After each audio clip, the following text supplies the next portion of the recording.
defends his lifestyle of drug use and partying, but it all started with a radio show rant last Thursday that prompted CBS to cancel the rest of the season of his hit sitcom. And we just want to share a little bit of the clip, and then you'll meet the man he was talking to. Take a look. Chaim Levine, yeah, that's Chuck's real name, mistook this rock star for his own selfish exit strategy, bro. Check it, Alex. I embarrassed him in front of his children and the world by healing at a pace that his unevolved mind cannot process. Okay, last I checked, Chaim, I've spent, I think, close to the last decade, I don't know, effortlessly and magically converting your tin cans into pure gold. Well, joining now is the radio show host and close friend of Charlie Sheen, the man he was talking to, Alex Jones. Welcome. Thanks for having me. If I could just say one thing, I've known Charlie for about 6.5 years. He's never drunk alcohol, used drugs in front of me. He's been completely clean for almost a decade until about 7 months ago. Now he's come off the drugs and the alcohol, which is almost like, you know, being off your meds. It has the same effect. So he's supercharged. He's angry. He's focused. And I know that when they interviewed him at his house, because I talked to him, they interviewed him for about 2 hours. And that's a little kind of joke that's out of context. He's tired of being judged and him being held up as the ultimate demon in this world. He didn't kill 1 million people in Iraq. He wasn't involved with the takedown of Building 7 here in New York. And he thinks there's bigger devils out there than himself. And Chuck Lorre's put out a whole bunch of these cue cards while having management tell him a month ago, if you speak out against 4 episodes being cut, we're going to fire you. Then he starts putting out all of these. Chuck Lorre. He starts putting out.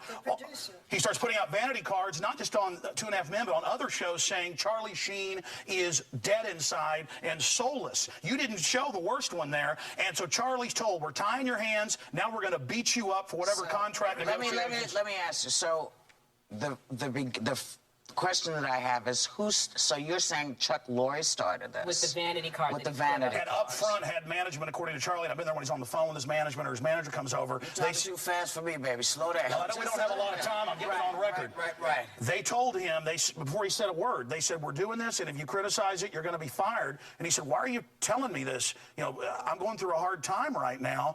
But he didn't understand it then. I think they're trying to make him quit or something, so they have to pay out his contract or the $100 million in syndication. I think there's some shenanigans going on here. And then they start putting these things out. Then they start putting these vanity cards out, trying to prod him and push him. Tell people what vanity cards are. I don't think people know. Okay, most shows have a logo at the end, you know, like a little dog or the MGM lion.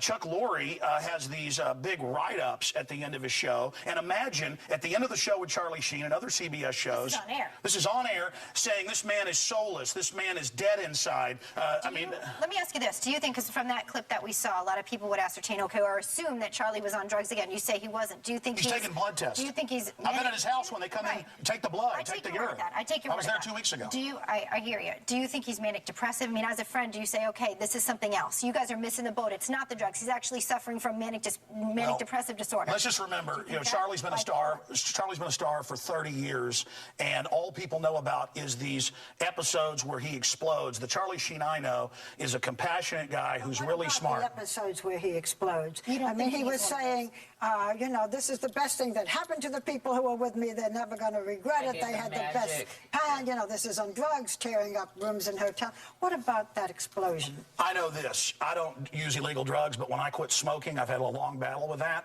I feel horrible for a week, and about a week later, my wife says, please, just go back to smoking sometimes because I get so manic. And I think we have a similar physiology. A lot of people have that physiology. He was not giving it up at that point. He was on the drugs and booze. Oh, you're talking about the last few months. Do you think there's something underlying here that people are missing as a friend? I just think that he's somebody going through a hard time who got clean, and that's why I went out to California to help him. And I know that it's wrong for them to be prodding him, yes, and demonizing him and trying to make him blow up. That's actually what I believe is going on here. They should all just shake hands, bury the hatchet, come together for the crew of 2.5 Men. I want and try to support Charlie, but also Chuck Lorre, everybody else, but understand what happened. Okay.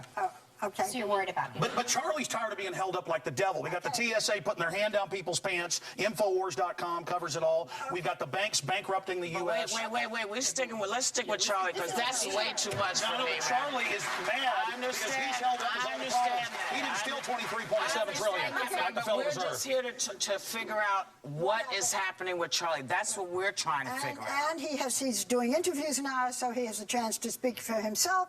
And But they're has taken got- out of context. We're not, They are we're not not there. comparing him to You don't know. You Gaddafi. haven't seen them. Oh, they've been comparing him to Gaddafi. Look, I was just saying, I don't think I Let's haven't compare heard George anybody. Bush, $1 million Iraqis, to Gosh, are we Gaddafi. going to really go there right now? Torture, secret arrest. America's turning into a police state. We're asking you about your friends. Let's stick to Excuse me. topic. I think we were here to talk about Charlie Sheen. I'm not trying to cut you off. Charlie but we says have- you have a right to we kill have- him, but not to judge him, as Yes, Carol thank Kirk you. said. Thank you. You are certainly a passionate wonderful about being his friend. friend and helping him. Yep, boy. Yeah. Thank you. Charlie, stay clean. We love you. And everybody else out there, stay clean. Don't use drugs. That's a good Infowars.com. message. Okay. Woo. Infowars.com. All right, when we come back, our series. Chuck Lorre, quit writing those dinosaurs, buddy.